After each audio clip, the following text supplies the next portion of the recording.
I got so much motherfucking design on right now. Bring it down, bring it back, make it clap. I got 3 old thoughts, new block, where that thing. Bitches on my line, and you know.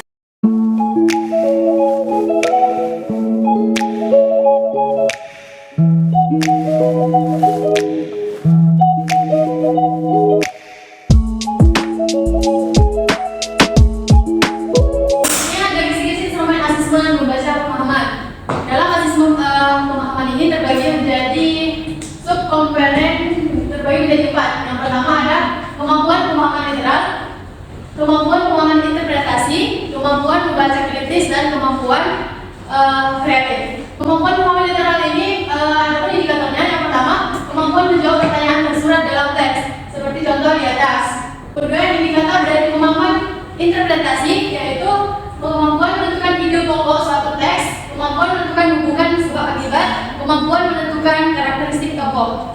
Kemampuan membaca kritis yang meliputi indikator yang pertama, kemampuan menangkap unsur-unsur tertentu, dan kemampuan mengikuti petunjuk. Sedangkan untuk subkomponen dari kemampuan pemahaman kreatif, yaitu terdiri dari kemampuan generalisasi, kemampuan konversi, dan kemampuan mengaplikasikan apa yang dibaca pada kehidupan sehari-hari. Baiklah, yang selanjutnya saya akan menjelaskan tentang kisi-kisi instrumen asesmen membaca permulaan. Subkomponennya yaitu ada pemahaman simbol bahasa, terus yaitu ada indikator identifikasi simbol bahasa, terus vokal cetak, misalnya vokal cetak kecil. Contohnya itu ada A, I, U, E, O, A, I, U, E, O dengan huruf kecil. Yang selanjutnya itu ada vokal cetak kapital, ada vokal cetak angka. Contohnya yaitu A, O, dan O, I. Yang selanjutnya itu subkomponen dari pemahaman simbol bahasa huruf konsonan. Indikatornya yaitu identifikasi simbol bahasa huruf konsonan cetak, yaitu konsonan cetak kecil, konsonan cetak kapital. Selanjutnya yaitu ada subkomponen nomor 3, yaitu membaca suku kata berpola. Indikatornya yaitu membaca suku kata berpola kafi. Yang selanjutnya adalah konsonan vokal, membaca suku kata berpola vika vokal konsonan atau vokal konsonan. Selanjutnya yaitu subkomponen dari keempat, yaitu ada membaca kata. Indikator dari membaca kata yaitu membaca kata benda, membaca kata sifat, membaca kata kerja. Next. Yang selanjutnya itu indikatornya membaca kata berimbuhan. Yang selanjutnya itu dari subkomponen nomor 5, yaitu membaca kalimat. Antara indikator dari membaca kalimat yaitu membaca kalimat perintah, membaca kalimat tanya. Baiklah, selanjutnya saya akan menjelaskan kisi-kisi instrumen asesmen membaca persepsi visual. Jadi, dalam membaca persepsi visual itu terdiri dari 5 ruang lingkup. Yang pertama, spatial relation.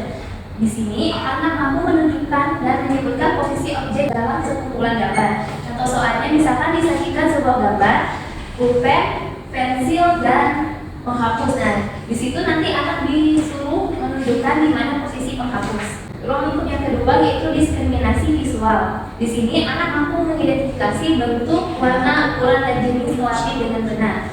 Selanjutnya ruang lingkup yang ketiga, diskriminasi bentuk dan latar. Maksudnya di sini siswa mampu menunjukkan objek meskipun dengan latar belakang yang menyertainya. Contohnya, disajikan sebuah gambar yang menceritakan seekor kancil sedang dikejar harimau. Nah, di situ nanti siswa diminta menangkap gambar yang menceritakan seekor kancil sedang dikejar harimau dari gambar tersebut. Yang keempat yaitu ada deskripsi klausul. Di sini anak diminta untuk mampu mengidentifikasi gambar, huruf, angka, dan kata sederhana meskipun ditulis dan digambar dengan tidak lengkap. Nah, yang pertama yaitu ada identifikasi objek atau gambar yang tidak lengkap, yaitu anak diminta untuk menyebutkan buah-buahan seperti buah-buah pepaya, buah nanas, dan lainnya. Lalu kelima yaitu ada diskriminasi objek, yaitu anak diminta untuk mampu menyebutkan, mengingat, dan menunjukkan kembali nama dan bentuk yang diberikan. Nah, yang pertama yaitu menyebutkan nama objek yang sudah diberikan.